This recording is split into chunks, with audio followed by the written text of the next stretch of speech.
Hi, my name's Rob Holman, longtime friends with the Manning family. Brian and Sherry have modeled so well for me and for all of us what genuine grace and humility and courage really means.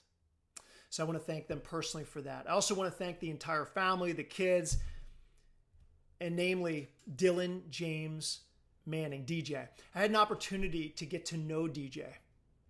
And the level of impact and inspiration that he offered me, it goes beyond words. And I know I'm not the only one. I had an opportunity back years ago to be on the initial board of directors for the Dylan James Manning Foundation.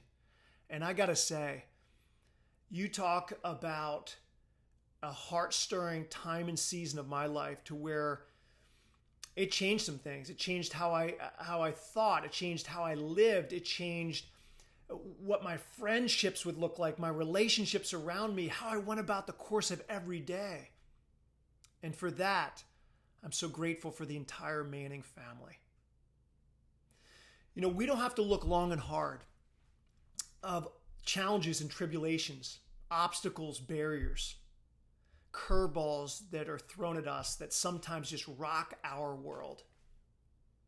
I mean, look at the season that we're finding ourselves in, which is unprecedented as it relates to COVID and all the changes and adjustments that we've had to make in such a short period of time, not to mention the civil unrest that swept so many of us off of our feet.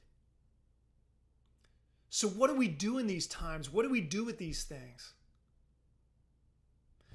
Brian and Sherry, I want to thank you for how you have navigated through so many really difficult times. Starting with the day that Dylan was diagnosed with Tay-Sachs disease. And as any one of us would be, you guys were rocked.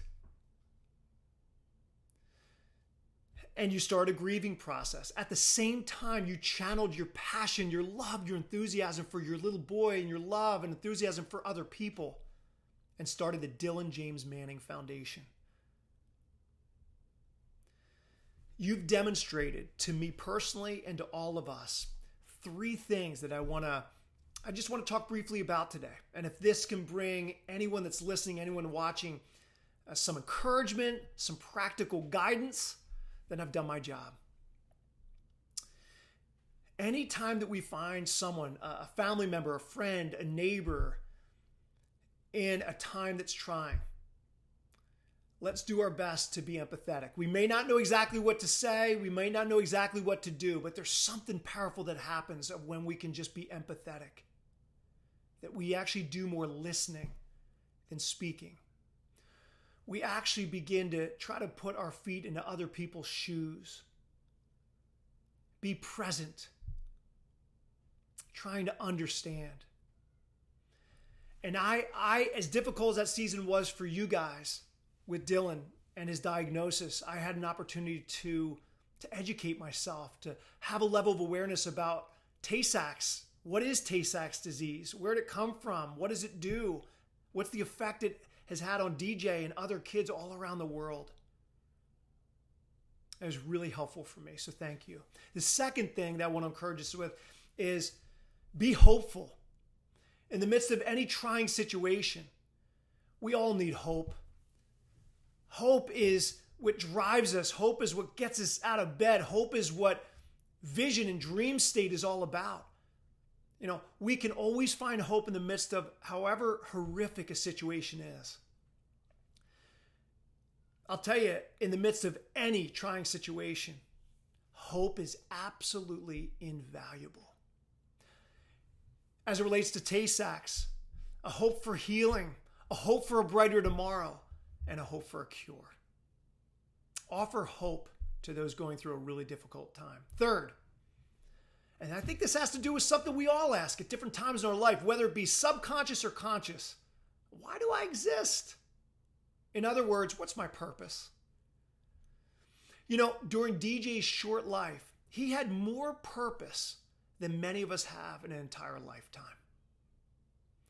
If you today want to discover or rediscover why you exist, it starts with understanding and embracing who you are 5 practical things that I think will bring great encouragement to you. One is, what are your personal core values? What are the deep convictions of your heart that you're making decisions out of all day long and may not fully realize it?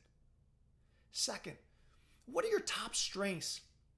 The things ever since you were a little boy or girl that came more naturally to you, to where there's just an abundance of fruit. It's not work. It comes with great ease. Some call them natural talents.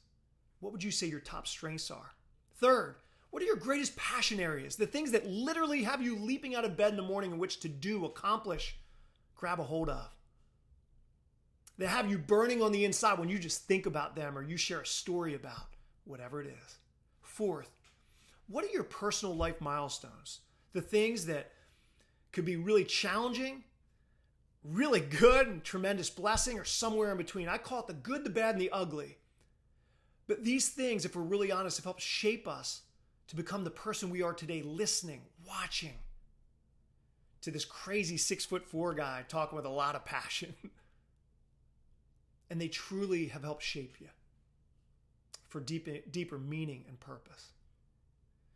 Fifth and final area, if you want to discover who you are so you can ask the next appropriate question, what is my purpose in life? Is what's your primary gift? A gift is a legacy you leave upon the earth when you're no longer here. What is it for you? Are you a really, really dynamic teacher or an encourager? Someone who's filled with mercy? What's your primary gift? That it's not as much meant for you, but yet you actually become that gift that others can unwrap and utilize when you're here and when you're long gone. If you really do a deep dive in these 5 practical areas, core values, strengths, passions, life milestones, and gifts, I'll tell you, you're going to begin to appreciate who God's made you to be. And the more that you embrace who you are, your heart starts burning for what you're here to do. Thank you to the Manning family. Thank you for DJ and what he taught me.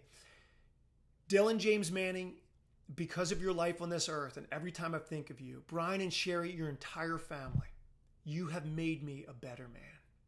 Thank you. Here's a quote that I believe the author is anonymous. Some of you might be able to help me out with this. It's a quote that the Mannings really love, and I do too.